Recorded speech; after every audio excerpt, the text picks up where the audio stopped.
Wait for it. Where your job? We are live, so hold on, guys. I'm gonna just hit the intro because this is Geek Battle, and here we go.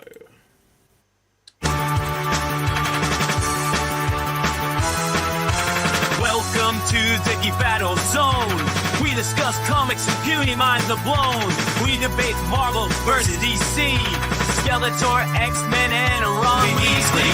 Judge Diggett slams down the gavel. It cap dreams of Henry Cavill. It's a Geek Battle stream. Nerd rage as we assemble our Geek Avengers team. Welcome to the Geek Battle party. We are the Justice League and our Batman is Marty. Say Hitler's and Tim as movies are greenlit. Every new movie, Dev's already seen it. Xbox, Star Wars, and Star Riders. Email Star Trek, and David loves spiders. We battle as Marvel, and Disney loves Blink. And we try to crown the Geek of the Week. It's the Geek Battle Show. Welcome to the Geek Battleground, where we use the Force and the One Ring is found. Cap is wrong about Resident Evil 6, and everyone watch out. Oh shit, it's sick. Gerald and Tim and Diz will try to win at the Geek Battle quiz. David and Dave will confuse their crew as they dive in the TARDIS of Doctor Who.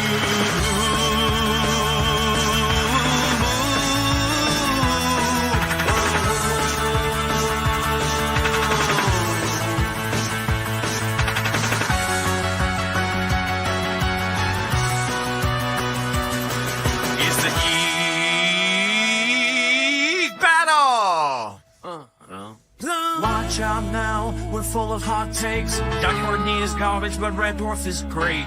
You love Sega, I love Nintendo, but in the Geek Battle, we are all friendos. Oh, it's a Geek Battle show. Oh, the Geek Battle show. It's a Teenage Mutant Ninja Geek Battle show. Okay, we've lost Dave.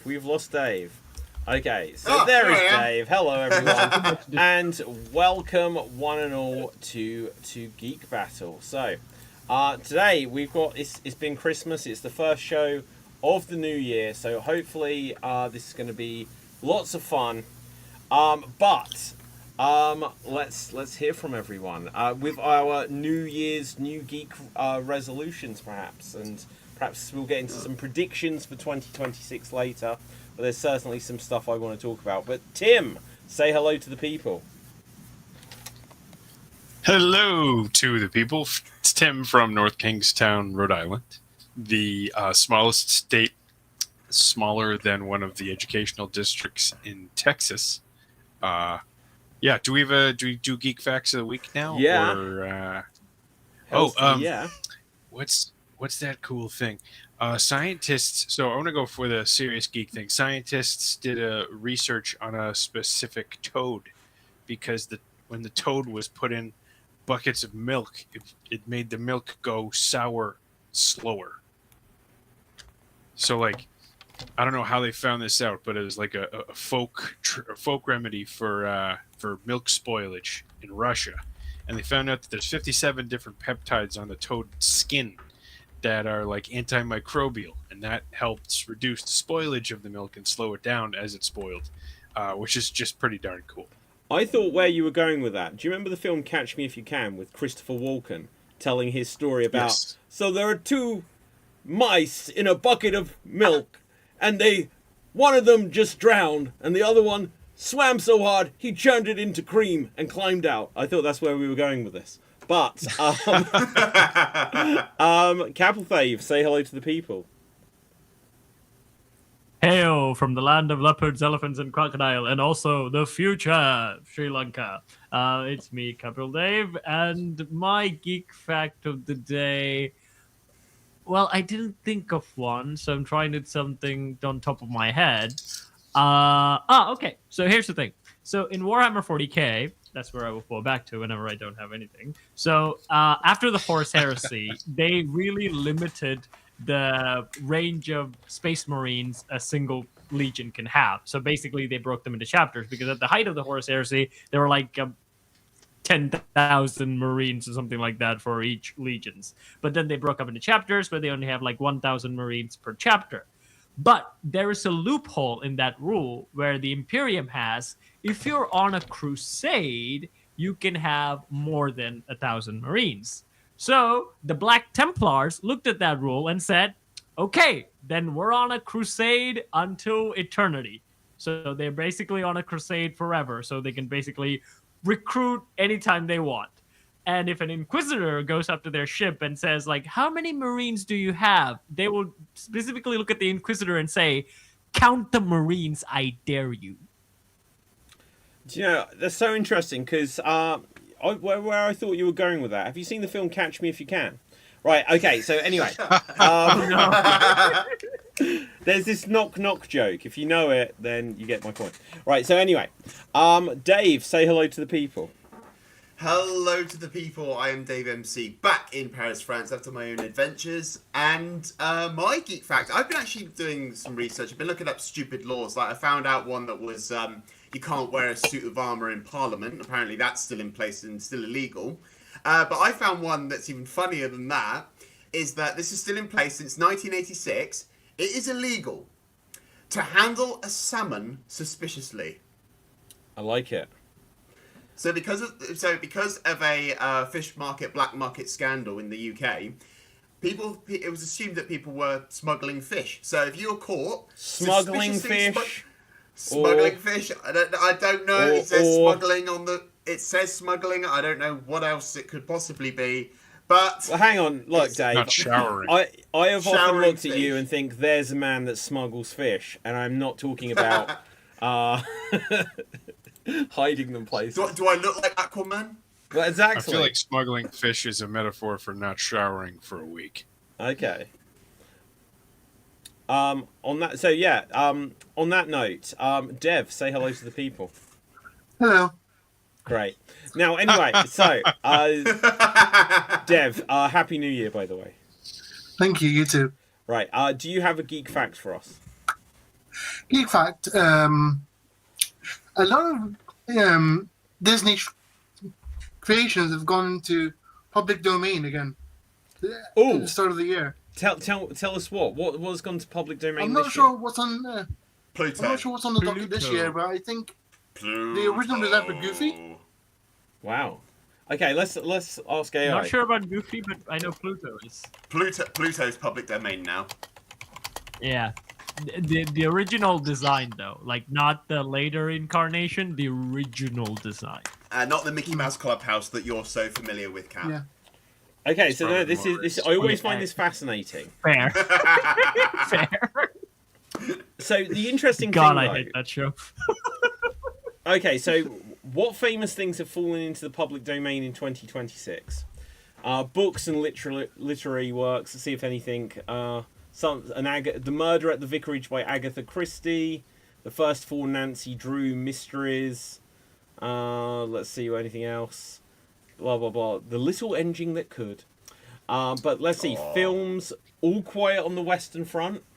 Haven't heard of the others. Oh. And let's see, characters. The original Betty Boop has... Oh my god, there's going to be so many porn parodies starring Betty Boop now, aren't there? Right, okay.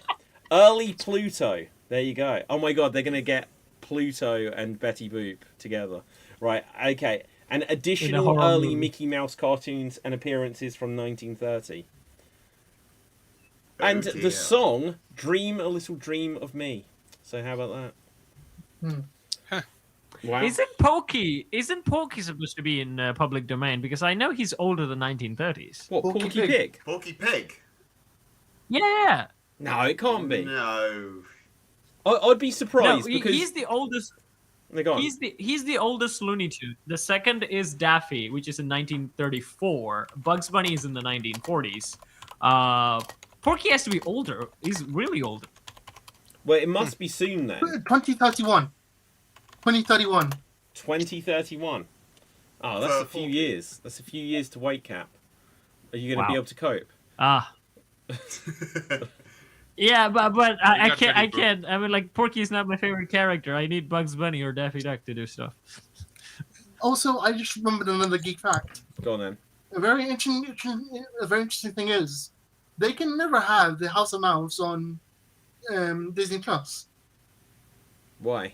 as they own the movie rights to characters, but they don't own the television rights to the same characters. Oh, I never thought about that. The same reason why the Disney Tarzan show cannot be available on Disney Plus as well, because mainly that character has an issue because the Bourne estate, who owns the character Tarzan, they are very particular about copyright, and they can't use Tarzan for any television stuff afterwards, which is bad because like it's a really good show. It's one of the good Disney shows that I actually done. Huh. Okay, well, let's find out when Tarzan's out of copyright. It just feels like with all of these things that Disney have gone so they've trademarked things and they've done things to lock things down so that you can't get them, even though you should technically be able to get them. They're the ones who actually changed the copyright law in the U.S. They lobby Congress to actually change the copyright law years after year. Rob is the one who actually told us this like a long time ago. Wait, is Disney still a country, considered a country in Florida? I'm not sure about the Makes tree, sense. but the rest of it. It's not a country. It's considered. They changed their legal status because the governor of Florida is, he's tried to make it harder for Disney to get some kind of financial benefit from that legal listing. Because it's kind of like the same as it is here. It's like its own sort of state kind of thing. Yeah. Well, Disney ended up, I think, buying just a lot of property that wasn't used, and then I think gave themselves some kind of municipality or municipal designation. But Yeah. I know that legal designation was they were trying to take it away. I don't know if it was by the state of Florida. Because I know that the French one isn't that big, but the Florida one spans multiple counties, doesn't it? I don't remember. Yeah. That's why I it's know it's- Disney World. Okay, do you know what? This is really interesting what I've just looked up about Tarzan, because it kind of answers about how any of these things are being protected still. So it says Edgar Rice Burroughs Incorporated, the family estate, still holds active trademarks on Tarzan, the yell, ooh, I just did it, right, and certain likenesses. This means you can freely use the public domain stories and original character elements for new works, adaptations, or non-commercial uses. Commercial uses, e.g. titles, branding, and merchandise, that could confuse customers into thinking it's an officially endorsed product may face trademark challenges. And that's how Disney will keep Mickey Mouse forever. So, you know, that's how all of these things. That's but apparently, Tarzan fell out of the public domain in the early 2000s. So, Wow. yeah. That's not long after the film then, was it? Because the film came out in the 90s, didn't it? Yeah. It came out in 1996. No, it didn't. Not It's much 96, later mate. than that. No, yeah. Tarzan 99, isn't 1996. It's not. It wasn't. I wasn't 3 when that came out. Tarzan did. Was Yeah, that I wasn't Tarzan alive. came out in the last couple of 1999. years? 99. Yeah, 99. Yeah. Yeah. Lion King was in 1994, I assume. Why Yeah, did they Lion just... King was No, that's 99. Aladdin. So if it was going to fall into the public domain in like 2002, why didn't they just wait? Because they probably had to pay bank to get that. Yeah, and they're still kind of screwed because they can't use they can't put it on streaming services. They get the Disney's Tarzan series on the streaming service because of a Bourne estate legal issue they have. And they can never show Tarzan in House of Mouse, where House of Mouse had like loads of Disney characters appear, but they never showed Tarzan mainly because of this reason. Oh Crazy. no. Okay, This so is more about Geek Battle and more like Legal Battle. legal battle. I'm so up for that. Copyright legal. It's the teenage. Right, so- Mutant well, Ninja anyway, I was gonna bring it- Legal Battle Yeah, Show. exactly. Now, guys, who here has seen the conclusion, the last series of Stranger Things? There's Anyone? no last episode. You've not No. seen the last episode? It's not the last episode. Oh, okay. So you're on board with where I was going to go with this. So I'll keep it spoiler free, except for the thing that Dev just referenced, because it's worth talking about. And if you haven't watched it by this point, either it's going to become a reality, or it's not going to become a reality. In which point, even if it does become a reality, then it would be in the public knowledge anyway. But the last episode, so they put out some episodes before Christmas. They put out some episodes on Boxing Day, the day after Christmas. And then the last episode was on New Year's Day. And I watched it, and I can give some thoughts on it. But over the last few days, there's been wild conspiracy theories about that there is an additional episode or something more coming. And I'm not going to lie. Joe, I'm going to play this silently in the background, just so I can see how spoilerific this is. Yeah, because weren't they talking about like doing another spin-off related to Stranger Things? Well, I think they've spoken about that a couple of times. Joe, I'm going to take a risk here, and I wholeheartedly apologise if there is anything super spoilery. But you'll see what this. There's a video here which I think is of interest.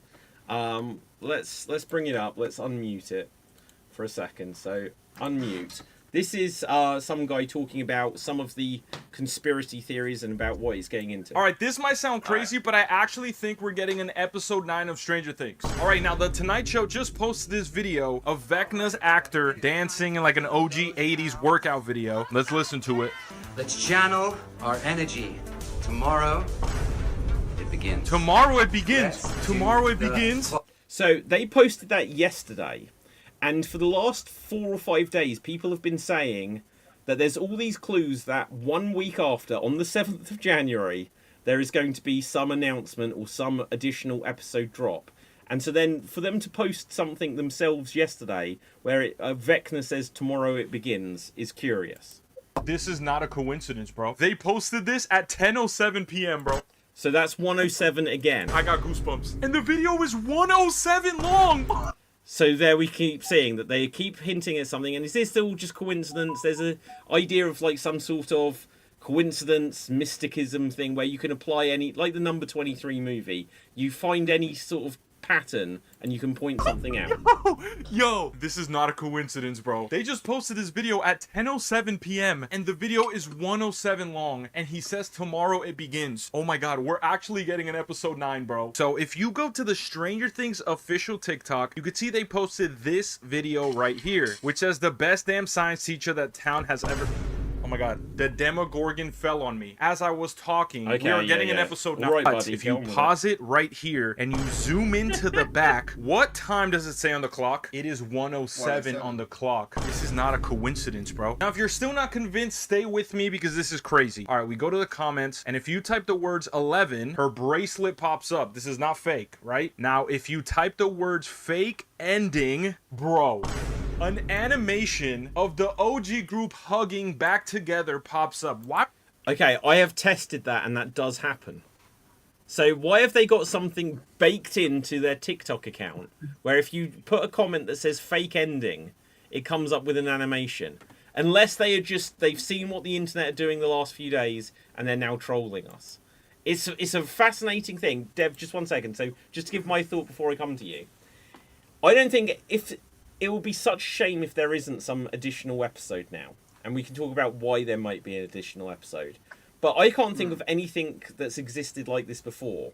Where, imagine if you'd seen the end of Endgame, and then just like, suddenly, a week later, it's like, oh, there's another movie out, and it just, no one knew it existed. It's this level of hype around it. But go on, Dev. First of all, regarding what you just said, anime tends to do a lot. Where like it's ended, but there's more. Like it happens a lot in anime. So in what way? For it. So what? There's like an additional episode. Yeah, like an epilogue. It's called like final episode, epilogue or whatever. Okay, fair enough. Fair play.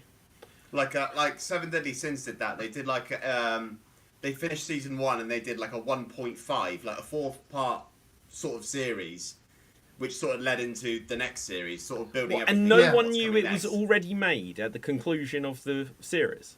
No. Yeah. Wow. Okay, so one of the other things, without going into major spoilers if you haven't seen the end of Stranger Things, is it was a bit disappointing. Like, I liked it, but I kind of... Dave, have you seen it? I've heard many stories, and that's Okay. the common consensus from people, that it was disappointing. This doesn't tell you what happens, but it reminded me of the ending of the Lord of the Rings trilogy. Like, it was just like an hour of endings. It's like it didn't. It was like the story ended, and then they just had to catch up with all of the characters, and there was. I kind of didn't feel satisfied with most of it, because I've just felt like it felt a bit sad. I won't say for the reasons why. It felt a bit like, oh, and what, life just continues for certain people, and it's just like then certain people aren't going to see each other and certain people aren't friends, and it just felt like that isn't what I feel like I wanted from the end of this journey with all of the people involved. The idea would be, if there is something more, and again, this is not a spoiler because it might not exist, but the main bad guy, Vecna, he changes people's perception of reality. And so now this whole wild idea exists that the last episode that they showed us was us being projected a false reality. And I think that's a really cool idea if it turned out to be true. And I don't know why they're putting something where you type fake ending onto TikTok and it brings up a secret picture. But, so maybe there's some weight to it, or maybe they've just jumped on the bandwagon of all of the chat over the last few days. Cap.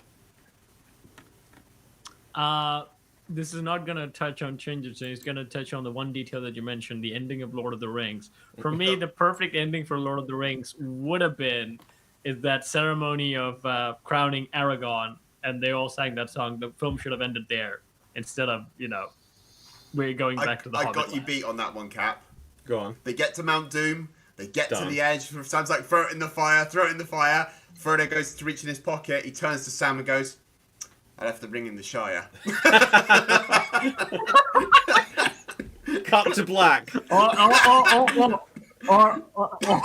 I left it at Elrond's bathroom. Yeah. I left it in the toilet before we left. Oh my god. Deb. And the nostrils going, oh shit. Dave, can you pull up Netflix on the browser? I don't think I can screen share it, but why? If you type in fake ending, it shows Stranger Things. Okay, well, I'll do what I can, but Netflix are real bastards when it comes to screen sharing anything. Oh shit, I need to mute this before it starts playing something. Okay, so let's see if we can at least show I think this there's going to be a page. movie.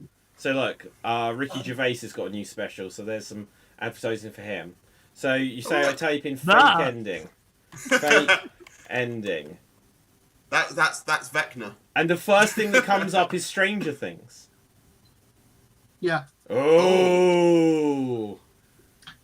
So I think there's going to be a movie, guys. There's going to be a movie. But Netflix don't even like, like doing movies. They're I love buying that you Warner typed in Brothers.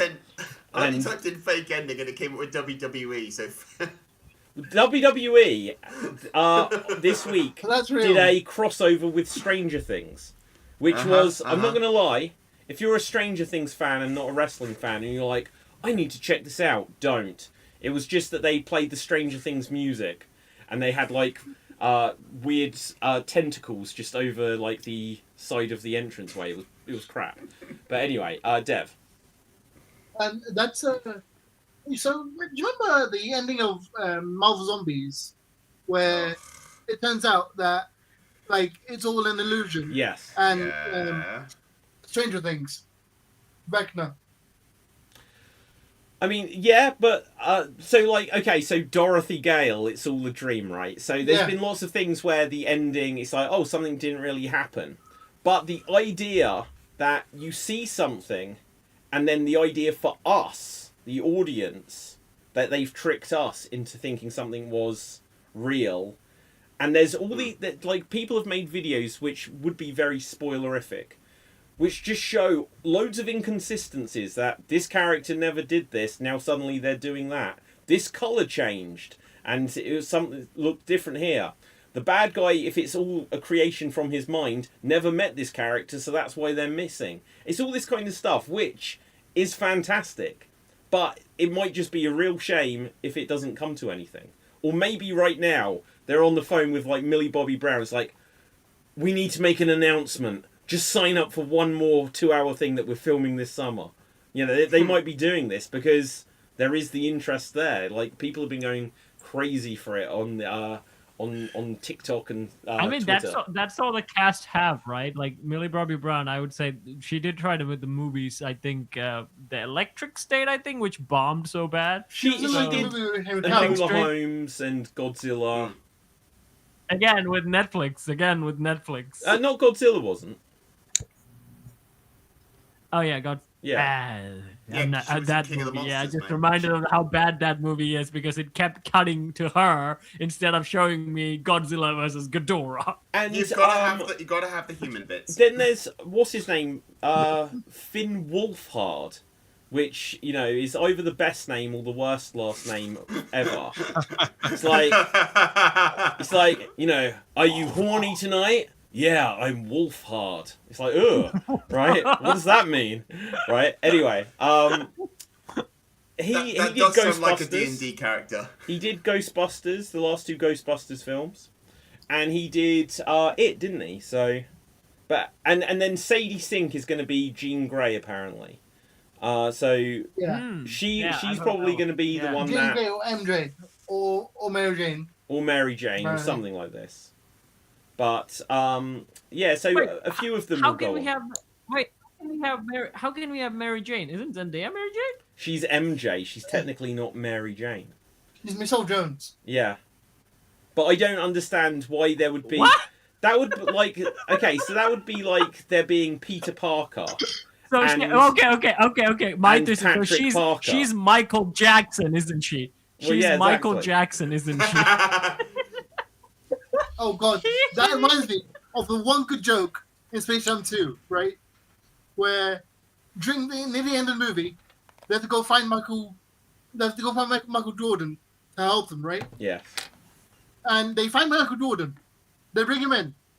It's Michael B. Jordan.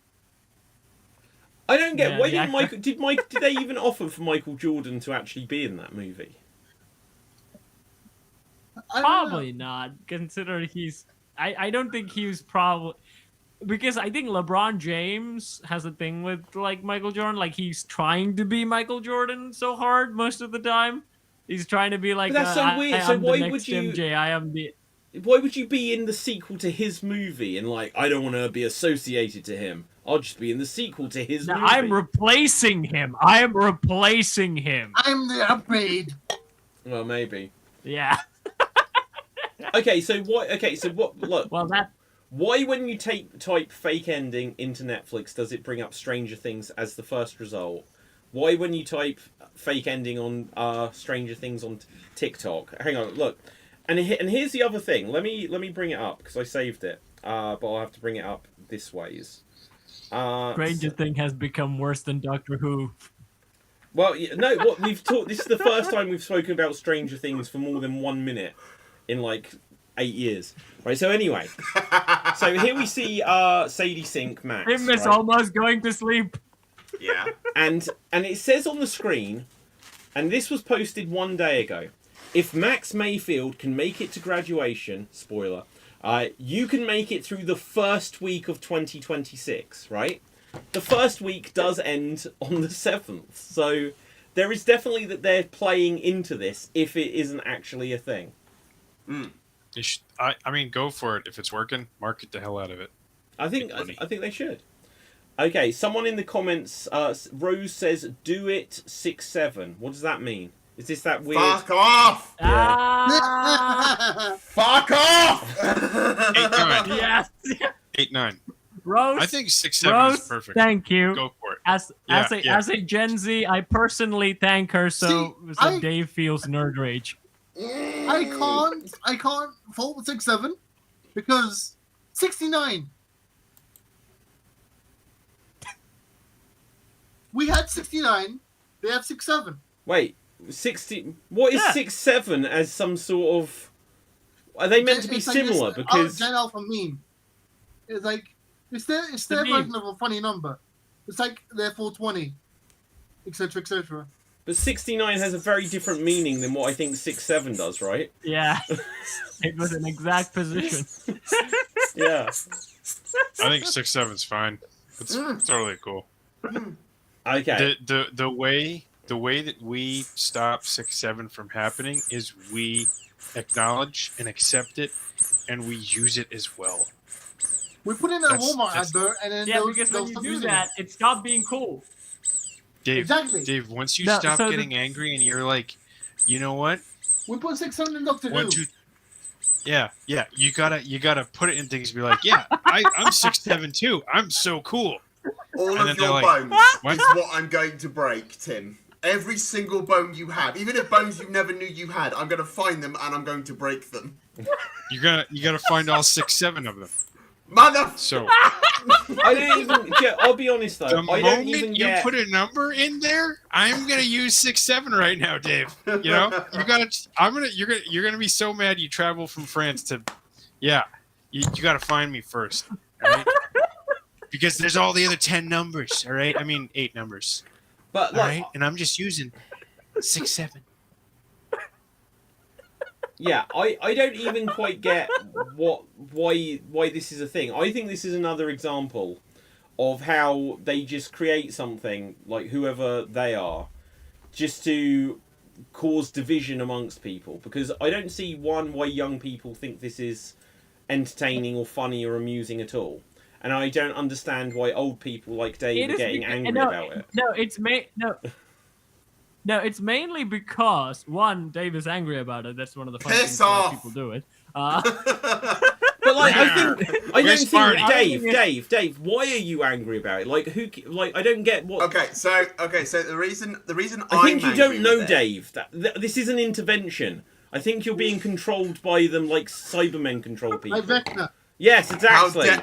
Vecna is not controlling me. I had a Constitution save on. Fine.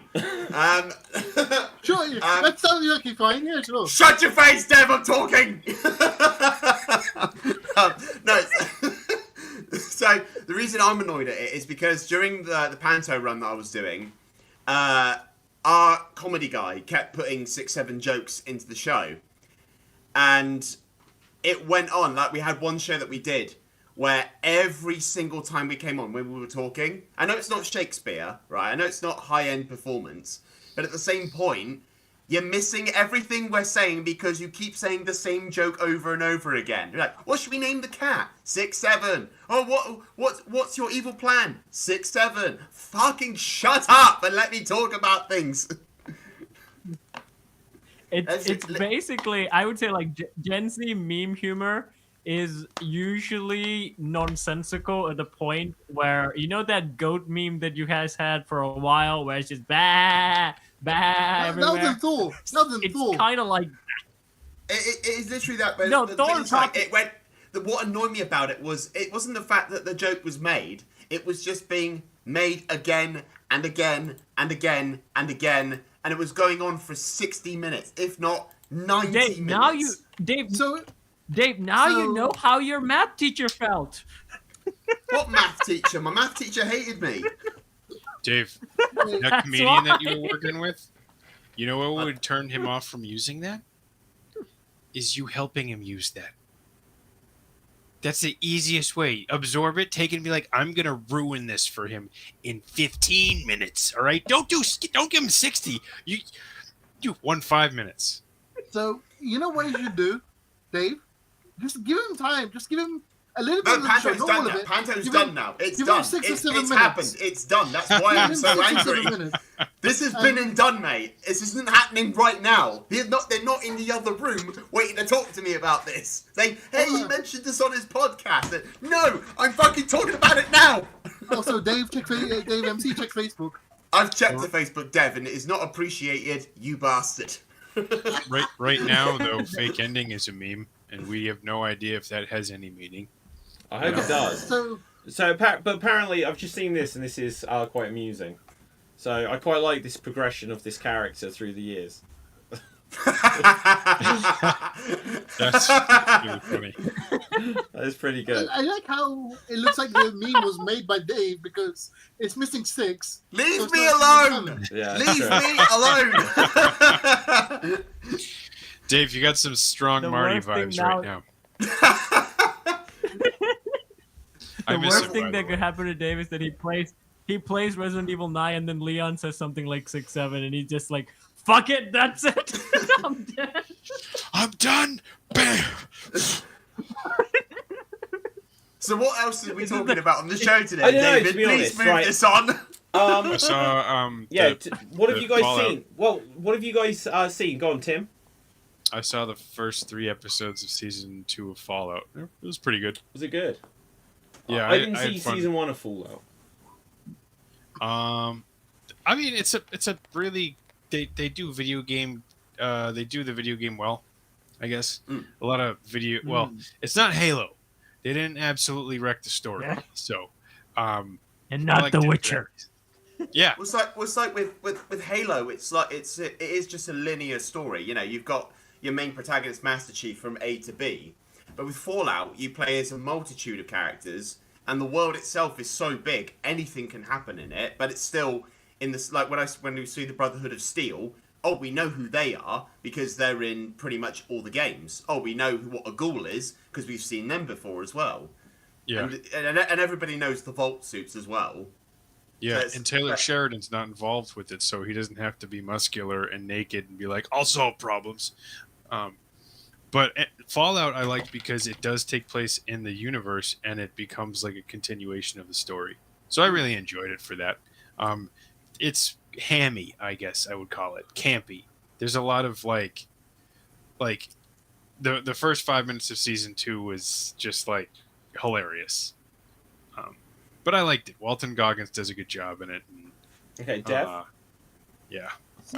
So with Fallout, I can't watch it because of Walter Goggins' character. Basically, like it basically triggered me and stuff.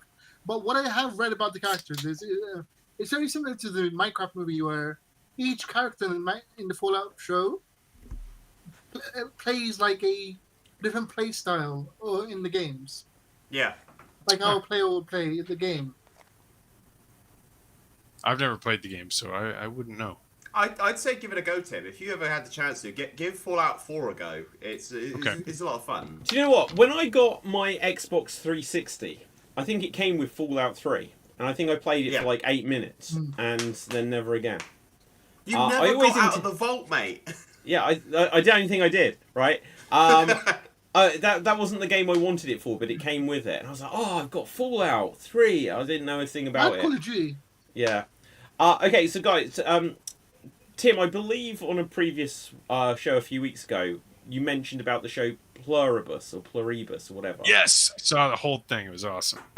Tim, right. Sorry. Okay, help me with this. No, I was going to say, I loved the opening episode. And each week I was like, this is going to get good. And by the end, it was just like... Was like Vince Gilligan who like made Breaking Bad? Was he just like, for the first 15 minutes, I'm just going to make it vague intrigue. Right? And I just didn't have a clue what was going on. But I'm like, this is going somewhere. And then there were like whole episodes where nothing happened. And then it felt like... It felt slow. I didn't not enjoy it. But I can't say I loved the first episode. I was like, what a concept. But after that, I felt like it just... Each episode, we're like, you know, we've earned this. We did Breaking Bad. We're just going to take it slow. Take slow. And it just got slower and slower. And it didn't build up to a crescendo almost at all. I think what I was seeing was a development of the story first. Like, he has a second and third season already slated, even though the second season is 2 to 3 years from now. Oh my god, that's crazy. I also think that Albuquerque itself is slow. Like, you don't travel to Albuquerque and think, wow, I'm gonna make $1 million there. You know, you go and be like, okay, I'll make 100,000 unless I'm dealing drugs. I don't know. I've never been to Albuquerque. My head is probably up my butt with that, but I have Stereotype. But Tim, is that- I know for a fact that Bugs Bunny took a left turn at Albuquerque. There you go.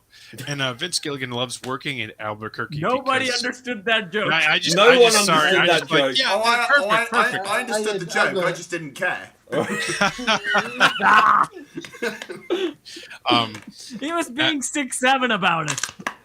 Ooh, look at him get madder. I think it has potential. I loved how the dialogue was like revealing the story, you know, and it didn't feel exposition. It didn't feel like exposition where the character is just being like, "Here's an info dump," you know. You have the characters like the rules of the pluribus humans, you know, they still try and push against them, you know, like there's some resistance in telling the truth all the time and being happy and stuff. So like I enjoyed it for that. It did go slow. It was like season 1 of Game of Thrones to me, you know, like very small universe, but eventually like you got to start small before you can like expand the story. Otherwise you just have Halo. Yeah. Now, one thing about it, if you guys haven't seen it, but we did watch the trailer a while back, something happens in the world, and it means that almost everyone has now got a hive mind, basically. That's the concept of the show. The one problem with that is it meant that even though they did introduce, like, a main person from the joining, or whatever they called it, every character who wasn't the main woman, who... Kim from Breaking Bad, I forget what her character in this was called. Carol, maybe? Carol? Every other character, basically, is the same character. Because even though they're a different person, they're the same character. And I think it's something where, when you, like, oh, you know, this is from the guy that made Breaking Bad, so you're going to think about this. Because and especially with his slow burn kind of stuff, and all this intrigue, it is something that you think around it. And I think that this was a concept where it's like some of it doesn't hold up well to scrutiny, and they were like really drawing it out where I'd be so interested. I wanted there to be some big thing that it was building up to, and in season 1 it didn't get there. A tiny spoiler is that she isn't the only one not like this, and the other characters very early on that they introduced were just, who aren't in this hive mind, were all unnaturally cool with it. And it kind of started to lose me there. Go on, Tim. They're not they actually want the unhive-minded people to be in the hive mind, and they're trying to make it as attractive as possible. But the... yeah, go on. Sorry, go ahead.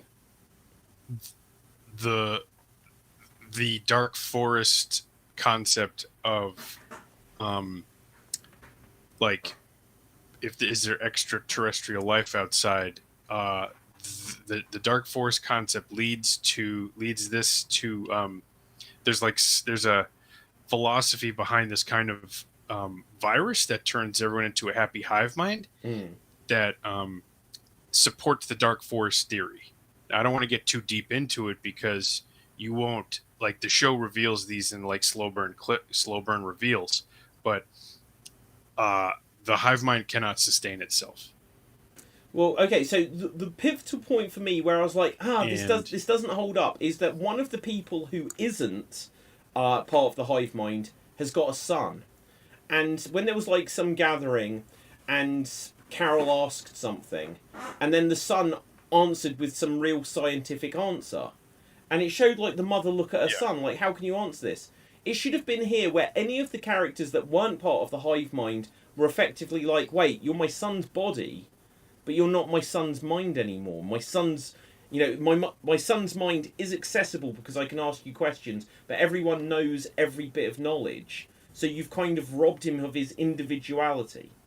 And for Carol to be the only one to be on board with that, I was like, you know, why are none of the other characters... If it should have been, without it be going down the route of like Lost or The Walking Dead, where there's this little huddle of survivors fighting against this thing, there should have been more concern from any of the other characters, in my opinion, than just one person recognizing that oh, everyone else in the world has been robbed of their individuality. No one, so that, like that woman's son is effectively dead. He has no further continuity as an individual. But go on, Cap, you had your hand up first. We'll come straight back to Tim after.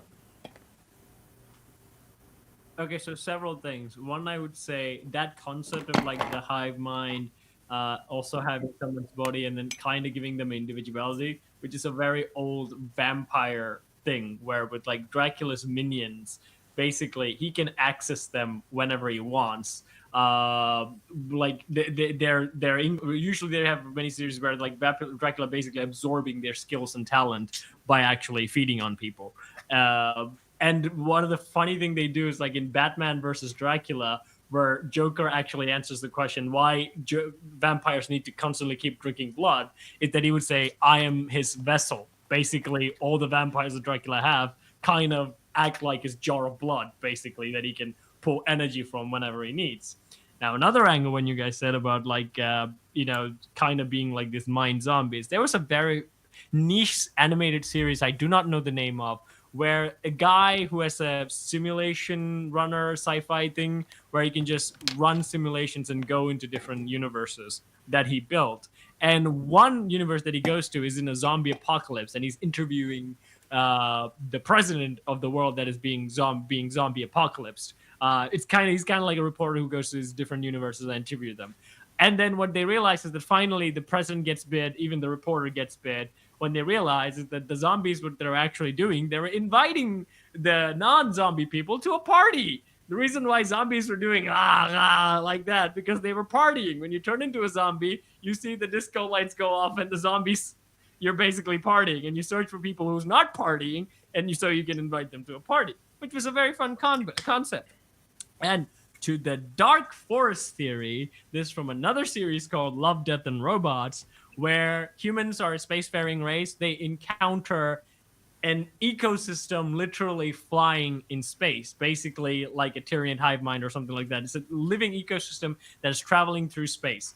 Humans try to explore it, and they realize that this thing is really old. This thing has like several species being a part of this like one big space traveling organic spaceship. So of course the humans realize, oh, we can do that. Maybe we can, manipulate this ecosystem and make all the things that preserve this ecosystem to us. So they started spreading pheromones and getting to biological things where they're like ant colonies try to use them. But then the whole hive thing kind of fights back.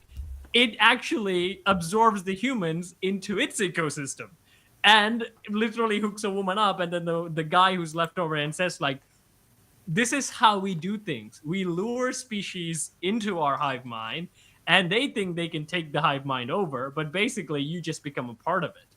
And one will be willingly, like if you agree to it, and not willingly, you will basically put in and absorb like Tyranids. But if you agree to it willingly, the reason how it absorbs a species into hive mind, not just by physically, biologically transferring to them, but by absorbing their culture, whereas this guy now has to answer every question that the hive mind asks. There's several different things I dropped from all the conversation, which has nothing to do with the series. Bye. Okay, Tim, you were going to say? Yeah, I was... Like, you bring up a lot of good points, David. Like, why are some of the unhive-minded people not more concerned about the individuality? And I like to think that that's part of the arc of the grander story, is that even though there's like still 13 individuals who are independent or individuals, some have to be swayed, others are taking advantage of the situation in the way they want to, which is coercing the hive mind to do things they want to live through. I think that that's good writing. It's not an us versus them. It's first what's going on, and then maybe have more of a developed us versus them as the story goes along. Because we didn't know about the Night King until later on. We knew that something was going on. We knew there were whites in the first season. We knew that winter was coming in the second season, but the Night King didn't really show up until later. So I think Vince Gilligan's doing a smart thing in writing out and establishing the base rules of the universe, and then setting up for the greater conflict. Yeah, with a little bit more. like I'm definitely going to detail. watch season 2, but if you're saying it's 2 or 3 years away, That's the problem. that is a big problem. Like it used to, what happened where like the show 24, that was 24 episodes a year, and it ran for like 11 years, and like But like, yeah, and think of how long it takes to produce something, and the money and the time. Like, plus when you're looking at Pluribus, granted they film a lot in Albuquerque, but they have little shots in like the hills in like Peru or these grand areas. That's gonna take time and money to get actors there and set up the set.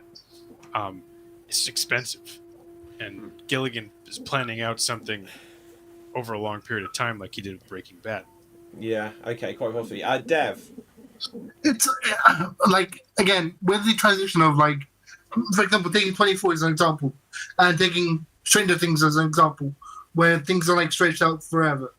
I blame Reddit because giving time, like, instead of having shows come out as one solid thing, like per season, by extending the thing over multiple seasons, gives people time to discuss and talk and speculate and grow the fandom, which is detrimental because, like, if you take too long to get to the point of the story, it basically makes the show boring.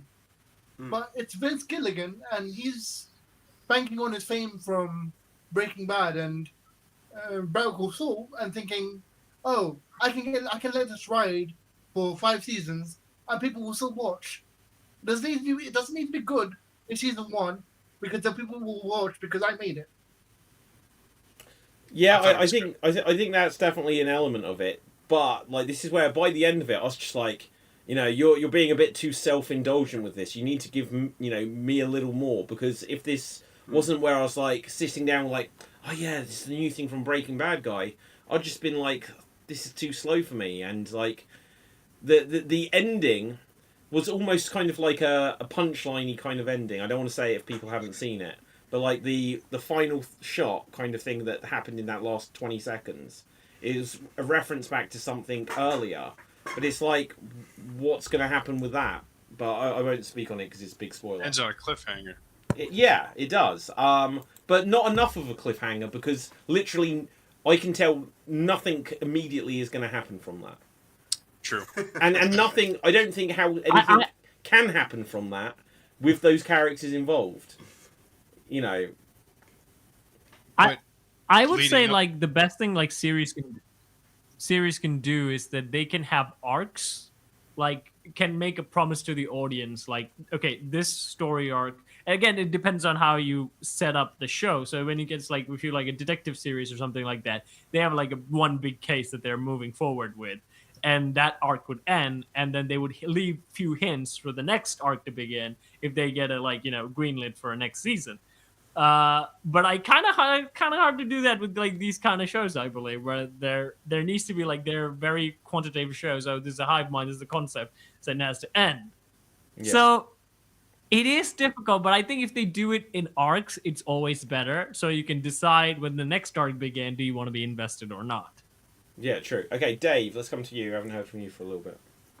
Oh, thank you. I was just going to follow up on Cap's point. I think that's actually it's good, but it's also a bad idea, because if you have like an original source material, then you have arcs to go. Like anime does it. They have arcs that they can feed off. Game of Thrones, same thing. You got the book, so we can do things from this chapter. With stuff like this, what you're saying, like any sort of series, it's hard to do that because you're going in with a plan for doing one season, so you can't really. You could set things up for saying, oh, we want to do a season 2, so we'll set a few things up. But in the scenario that you don't get a second, it's like if Stranger Things ended season 2 on a cliffhanger, and they say, oh, season 2 did really badly, we're not going to give you a season 3. You've just left open-ended questions to everything that's happened. Like, what is the Mind Flayer? How is the Upside Down involved? What is this? Who's this geezer? You know, you leave open-ended questions. So arcs are a good idea, in my opinion, if you have source material to go with it. Yeah. And also, I think it depends on how they sign the rights to the production, I believe. Like, some shows have rights where they have rights to do 2 seasons. They would have that in before they actually start releasing the series. If they not, they probably don't. But I'm guessing, like, Cap time name. 6, 7? I don't know. What do you mean? Okay, let's come to 6, 7 then. Anyway. Tim. I think the cliffhanger. See, the characters are already used to absorbing that they just killed millions of people with a particular reaction. You know? Yeah. Like, I think that the character's decision of getting an atom bomb, especially after like traveling the world with their crush, and really understanding just how bad it is. Like, Carol getting an atom bomb sounds like a strong choice, but I think it has some sense, some reasoning. How I'd also could like she to use point it, out though? though that This is what I mean. It's like a cliffhanger where she said, like, oh, so you could... we've said it now, so atom bomb, right? So earlier in the season, she's like, so you'll give me anything you want. Don't worry, right? You'll give me anything I want. Yes, we will. Will you give me an atom bomb? We'd discuss it, they were like. And then at the end, where she's unhappy with them because they are almost working out how to turn her into one of them, she then turns up back to the other survivor who is against the hive mind, and she's like, look what I've got, it's an atom bomb, and it's in this giant crate. It's like, how are you going to activate it? Like, what plane are you going to drop this out of? Like, as a cliffhanger, it's just like, well, now what are you going to do? You know, it's just there. All that makes me think of it. All that makes me think of is it's just in like this wooden box, and as the hive mind people are trying to attack or invade the home, he's going, "Hey, I'll give you 5 minutes. I'm just going to take a crowbar to this box. I'm just going to unpack this atom bomb." Well, that was. Have you seen this, Dave? No, it literally did turn up in a box. I'm picturing images of just like it's the atom bomb is in bits, and it's like how to assemble your atom bomb, page 1. Exactly. I think that the show itself is a take on individuality versus the community. Yeah. And like what I've seen is like Manusos, in a way, when he interacts with the community, he understands his individual's impact on the community and how it impacts the individual. So like he understands like how which is why he tries to be accountable for everything he uses and takes away from the community. And we saw this sort of battle of stubbornness between these two principled emotional people. I thought it was really cool with that. To bring it back to like the 24 thing, I think 24 is a 24 episode season where you get a lot of like hour-long. Each hour has some kind of catharsis at the end where there's a problem that's solved. Yeah. And you get the big bad guy over 24 episodes. It was cheaper to make because it's probably in the same location, and you can write and produce those films easier because you don't have to travel with your crew everywhere. Do you know, actually, I am such a big 24 nerd. Like, the first website I ever made was a fan site for 24. And I love 24, but when I look back on it years later, it was like the first season was fantastic, second season pretty good, but it became so much formulaic as it went on. This is a problem with 24 where it shouldn't have been that they made it every year, because they never justified after the first year it being 24 hours. And even the first year, when you watch it with the knowledge of how it was made, it kind of has the first 12 hours, because that's all they were greenlit for, and they kind of wrapped it up so that it could be wrapped up within 12 hours. And when they were like, oh, this is a hit, the second half of the show was suddenly like, oh, but here's the true bad guy. And every single year, it kind of does that. Every single year, whoever the bad guy is, whatever the threat is at the beginning, it is not the same bad guy by the end, because they could not stretch out a single storyline over one day and make it last the entire day. They always had to change things up a third of the way in and reveal, oh, but this is the man behind the curtains pulling the strings and that. They always struggled with it. And with 24, the best thing about the first season is it was a revenge story. It was personal. The second year, and also not getting too much into this side of it, the first episode of 24, I think, aired the day before 9/11 or the week after 9/11, something like this. They literally had to change some of the footage they'd already shot. So within that climate, where it was counter-terrorism, but it was like some European guy who had got a grudge against Kiefer Sutherland. By the time they were making season 2, they were like, this is now going to be about someone getting an atom bomb, a nuclear bomb, bringing it back to that. The next year was like biological weapons. And then after that, every second year it would be an atom bomb again, because they felt every year we need to make this bigger and bigger and bigger. And as they made it bigger and bigger and bigger, it became less and less about the individual characters. And it was like, guys, you need to just take a step back, probably not make something that's 24 episodes, because there's so much where you're just repeating, and it is just spectacle over storytelling. Even though it was gripping, this is where eventually they killed off almost every major character ever, just to try to bring it back to affect the audience, because they didn't have anything else. All it was is, oh, this character's been in it for a long time. Yeah. They're just sort of saying, oh, this is our mission. You don't really know the character and what they're about, but now when we kill them, we hope you'll care. But anyway, sorry, I kind of took over a little bit there. Guys, we've got a few minutes that we can still go. Is there anything else that's on your mind, or shall we get into some predictions and stuff for 2026? Dave?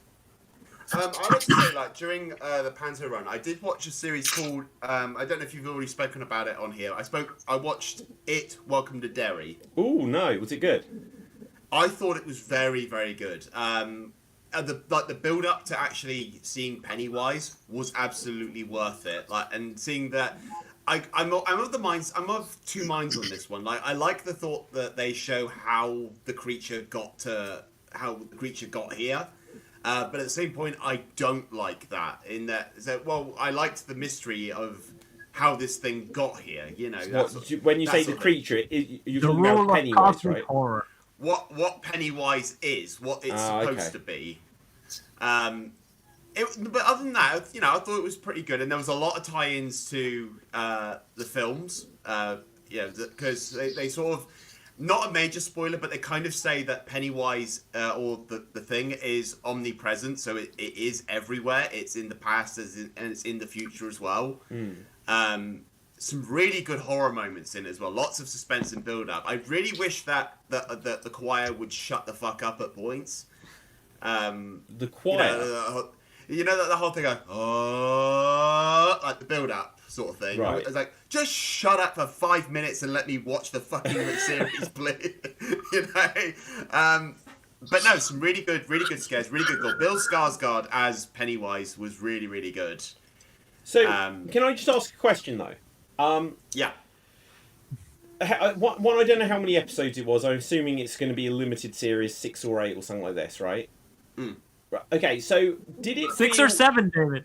It's 6 or 7. Sorry, David. my It's bad. 6 or 7. Right. Did it justify why it was made, or was this still a product of, oh, we went into the pandemic and everything has to have a streaming service now, and so just like all the Marvel shows were like, this is basically a Marvel film stretched out over 10 episodes, or this is, you know, did it justify its existence as part of the It franchise, or was it just like, this should have been condensed into a movie?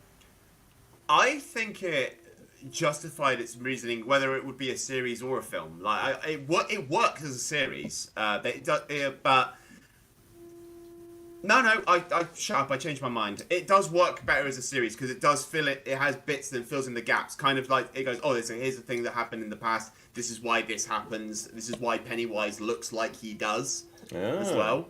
I won't give too much away, sure. But they actually show why Pennywise is Pennywise.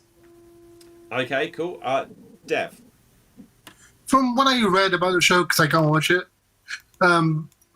it's very the way it's formatted, it's very well formatted for a TV show. As a movie, this would have been too much information to throw at someone in a limited amount of time. But because it's broken down, it can show each episode has elements that can apply to various parts of the lore in the movies, and expands on questions that the movies bring up are answered by the TV show. Yeah. Like why the clown gets defeated by a bunch of kids every time. This cosmic horror. Yeah. Kind of, yeah. Like Okay, but does it answer good like questions? the bigger thing, like Because Yes. do you remember Yes. like when they do like they did Star Wars Solo, a Star Wars story or whatever, and it's like this is how he got the Millennium Falcon. It's like, is that a justification for a whole movie? You know, it's like, do we need to see the backstory of just like, oh, and this is why he says he's not going to be called Obi-Wan anymore, and that's where we're going to make a whole series of Obi-Wan Kenobi based on that concept. It's like, does everything need explaining for a prequel series? Dev? To tie it back into Star Wars, you know the whole meme of like somehow the Emperor came back. Yes. Imagine Yeah. if the Yeah. Palpatine is. imagine if a show was dedicated to answering a question. That it's similar to that. Like any question that you would have watching the movies is probably answered in the show. Okay. Okay, well, let me ask a bigger question for everyone there. Is it fair play, talking about Stranger Things, now that it's come to the end, I saw a video which was pretty cool, which was 43 unanswered questions from Stranger Things. And it was a really good video. It was rapid fire. And I was just like, oh shit, they didn't answer anything. Is it good that all like Lost or any of these mystery box shows where they open up loads of questions and they're just red herrings, you know, or should things... Some things can be vague if they want something to be vague, but should there just be threads that go nowhere? Should they come up with solutions before they actually come up with questions? Cap. So with what even earlier when Dave said, when he said they explained Pennywise how he got here, he likes it, but he also at the same time he hates it because I think the mystery is spoiled for him, which is one of the biggest rule in cosmic horror. They say never reveal the mystery because the mystery is what made it captivating, and you'll never be build up to people's expectations. I don't necessarily believe that. I think if you're a good enough writer, you can do cosmic horror well, and you can explain the unexplainable, and it could still be fascinating enough to have you to have more questions about the thing, instead of just being like, it's spoiled now. I mean, there are instances where it's bad. Mass Effect 3, for example, where there was a terrible cosmic horror reveal where the end is go, oh fuck. It's like, why would you I know, do it was that? fantastic, wasn't it? To an So, extent. I mean, there are pretty bad examples, but from what I get from Dave when he said like the Pennywise, he's like, he kind of likes the explanation, but it just like felt like there could have been a little bit more room for him to prone more question. Am I right on this, Dave? Well, you're kind of right, but it's kind of like Schrodinger's cat. I opened the box and I found out whether the cat was alive or dead. You know, I've got the answer now, but at the same point, I wish I can't put the answer back in the box. You know what I mean? Once it's like that bar of chocolate. It is the bar of chocolate. You've eaten the bar of chocolate, but you can't put the bar of chocolate back in the wrapper, can you? You've opened it. That's it. Game over. I always take a bite and put it back in the wrapper.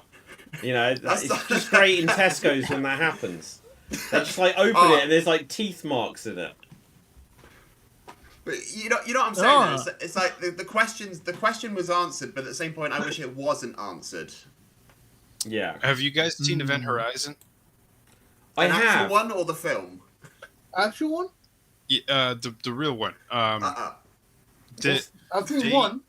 The Event Horizon, I think they explain it as well as they can, but you don't get a concept of what it is really. Like they just call it the portal to hell.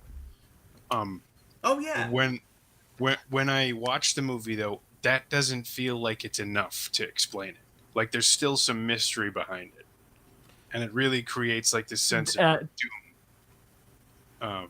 I think that's kind of what good writing can do, is like it can try and explain it, but it really can't give you the scope of what it is. If you're saying like a portal to hell or a portal to doom, that sounds like some sort of natural phenomena. And it's like, oh, well, how did this open? Why did it open? But why does a tornado happen? To me, that's like, well, do you need an answer? But if I come back to Stranger Things for a second, one of the unanswered questions, which this is no real spoiler, The bad guy Vecna, he's taking all of these kids from the town of Hawkins, and he needs 12 of them. And there's a thing where they have this thematic clock, and it's like, oh, 12, because of points on the clock, so he needs all 12. And it's like, okay, so 12 relates to a clock, but why does he need that? And they don't answer. And it's like, but this is to do with the character's motivation. And it's like, they should come up with some explanation that they need this to form us. And it can be simple. It can just be, it needs to create this because it forms a circle, or it is to do with points in time in a day where if something happens every 1 hour, it means that it doesn't lapse and it takes the energy from the next person. Some sort of wild thing like this. But then it's explained. But this is just something where it's like, oh, well, it relates to a clock. And here, every time you see Vecna, you hear a clock chime. It's like, but why? You know, if you put in something that's to do with it, why is the character needing this? And it's a big unanswered question. And I think that if you're going to, you know, and they make these things where they produce a series every 2 or 3 years. And I think someone needs to sit down and go through Reddit and think, okay, so what are all the fans asking? Okay, can we in the next 2 or 3 years before the next season drops actually start to thread in something that will answer this? Because if you can't, then it will end up where at the end of a show or end of a film series, people will be like, oh, that was disappointing. You know, and Breaking Bad I think that's, is an example of... Sorry, just very quickly. Breaking Bad is an example of a show which almost wrapped up everything. So it is possible. But go on, Cap. No, I was to say that like leaving some things room to interpretation is good because because it will be alive in the community. Can you give an example of one that is definitely good and not just unanswered for the sake of unanswered? I mean, I would say like a lot of things in 40K are left to interpretation most of the time. Can you give another one that isn't to do with Warhammer? Right, okay, go on. If it's not Warhammer... well, you can do, it's just that I have no point of reference for it. Yeah, but what I'm trying to say is that, again, like, is the main question, like, is the... okay, what does Paul Atreides saw in Dune that made him really convinced that he should accept the role as the Messiah, as that he's been resisting the whole throughout the film? Yeah. A lot of people say, well, in the book it is clearly explained what he says, so this is a bad example. But those who haven't read the books, like, what did he see when he drank the spice juice? Oh, did he see the end of the universe? Did he see like the past and the future? And what was the thing that he's trying to avoid? It does open up a lot of possibilities for fans to. Did he say 6-7 or anything? He watched Transformers the last night. 6-7.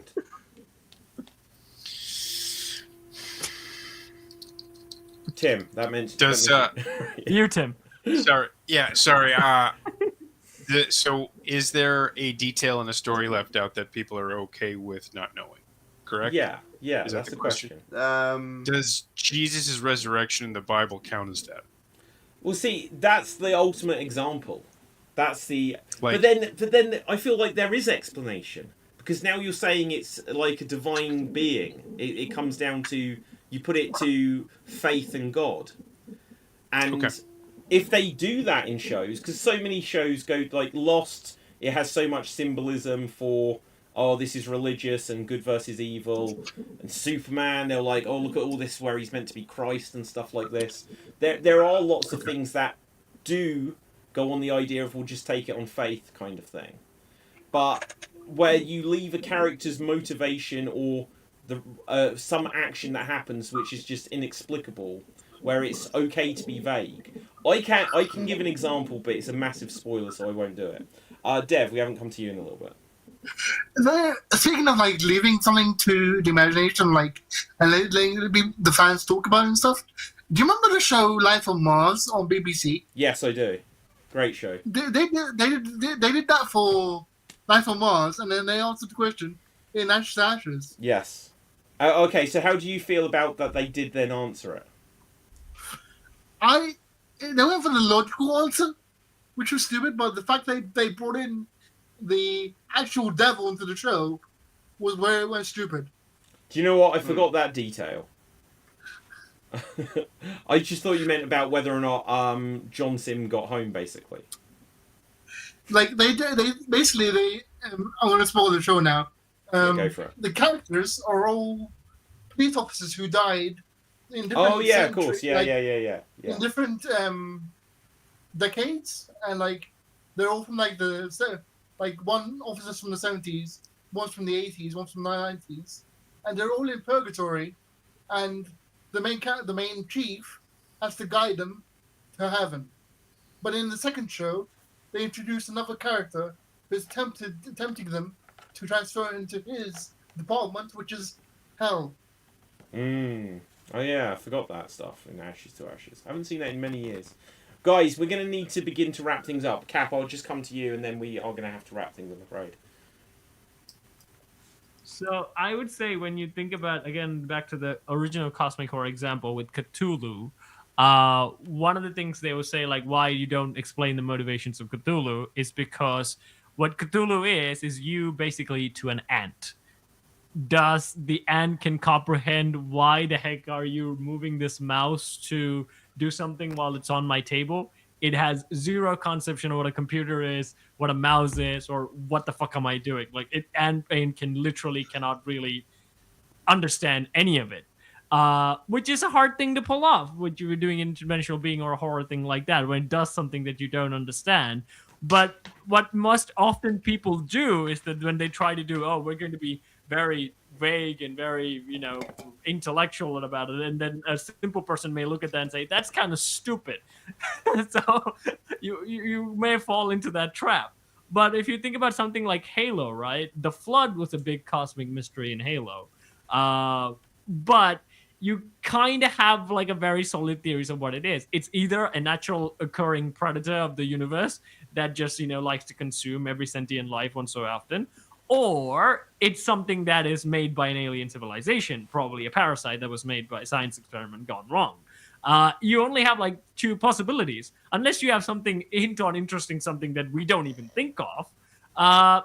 You can have only just very remote possibilities. So even if you reveal that, it's not going to be that as much satisfying. Like, you can even say with like it could be a cosmic demon, it could be an alien, it could be, a guy who did a science experiment and turned into a clown. So depends on the possibilities and how interesting the possibility would be on your mind. Again, setting your expectations is a very big example, while Cthulhu has a very big expectations where the answer you give have to be really phenomenal. Yeah. Okay, just very quickly before we begin to wrap up, because Dave, you were like touring as Pantoland, whatever. Did you see any of the war between land and sea? Do you know what? I heard things about it.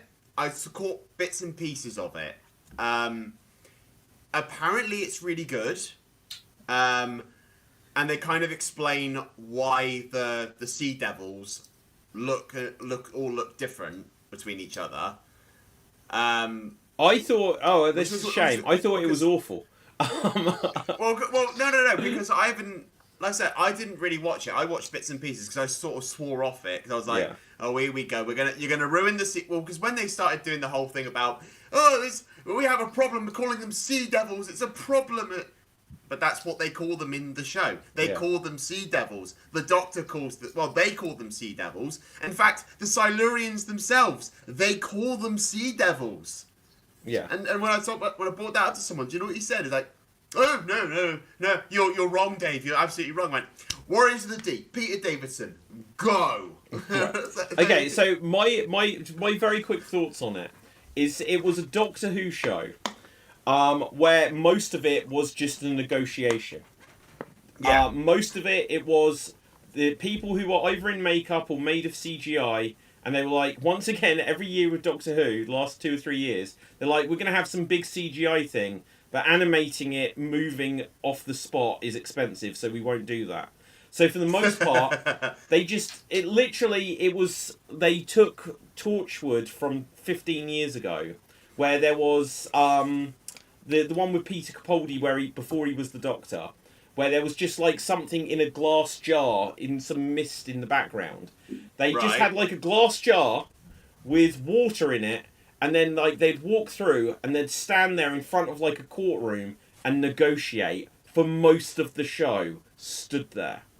Russell Tovey playing this character who I think I'm correct in saying they gave no connection to his other character from Doctor Who at all. It didn't lead up to any connection, even though he was Oh my god, yeah! Yeah, he was a midshipman. He was Midshipman Frayne, and then this is about the battle between the land and sea, and they didn't think to connect him to that somehow in the future he'd have a relative or time travel that he would have some connection to ships at all. They just didn't do it.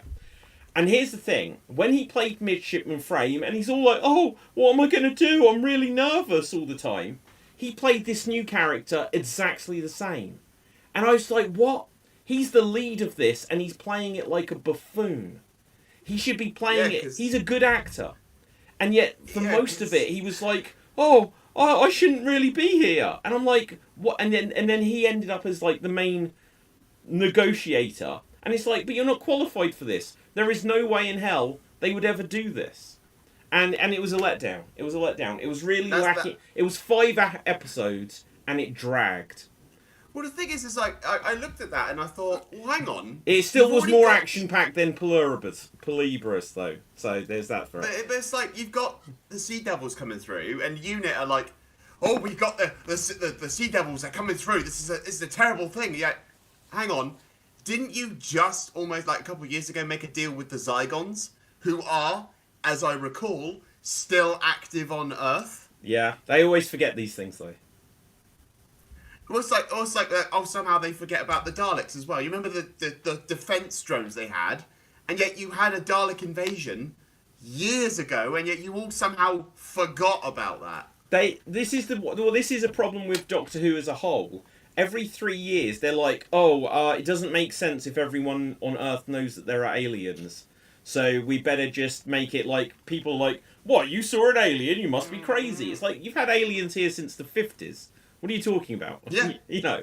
Yeah. Anyway, guys, we are going to have to begin to wrap things here. We should have proper shows with proper timings and stuff back next week properly. Let's find out where we can find everyone, starting with 6-7.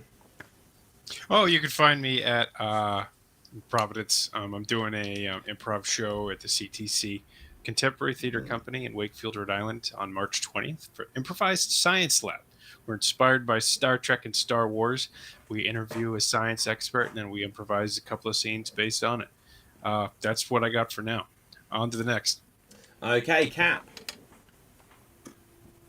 You can find me on Sword Thieves, where I sing, I dance, I throw myself in a bucket, and I work with puppets. And recently there's a video of Zootopia invading the Pride Lands to solve Mufasa's murder, which is a sketch out. You can go check that out. There's also the Disney Villains New Year's resolution for 2026, which you can also go and check that out. And yeah, they're pretty much... For the future, I have no sketches planned at the moment because I've been playing Halo a lot. I need to write some scripts. But anyways, you can go check that out, and you can also find me here on numerous shows. Yeah, do you know what? Like next week or whenever, we can do something where we talk. I've said for ages we should talk about like what some of the content, if we've got our own channels and that, some of the things that we've got in the pipeline, do some proper plugs and stuff like that. Or just like, you know, let's almost do it like where we sort of say like, oh, this year, because I said we should do predictions for this year, but like this year I want to achieve this, and let's keep each other in check with it, not in a bad way, but like motivated way. Dev. It's gonna end up being like the Geek Battle spin-off showcase with like everyone's own show. Well, yeah, but you know, if it helps cross-promote stuff. A pitch battle. The Dave MC takeover. Yeah. Well, look, we already said we're going to have legal battle today, so who are we on? Sorry, Dev, were we on you? Yeah.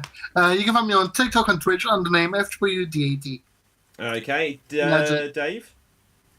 You could find me here on Geek Battle and Xstreamed on various shows, and check out my YouTube channel, Dave MC Gaming, and on Twitch as well. I will be back to streaming on Saturday with Assassin's Creed 2. My schedule will be Saturday, Sunday, Monday, Tuesday. On a Monday and Tuesday, I will be streaming some new content, and I will be working on creating some new stuff for the YouTube channel as well. So definitely keep your eyes open, but check out any of my previous Let's Plays as of the last year or so. So definitely go check out any of the stuff I got on there. And my recommendation, go check out It Welcome to Derry if you can.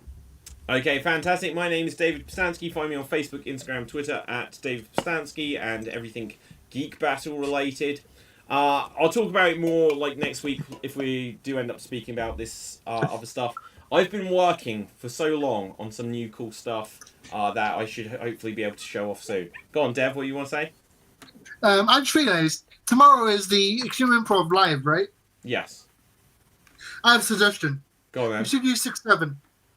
Do what? You should use 6-7 in the show.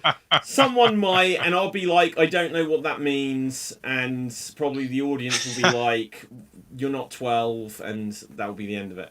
Right, anyway, so until next time, stay safe, always stay extreme, live long and prosper, may the force be with you, nanu nanu, and boom. We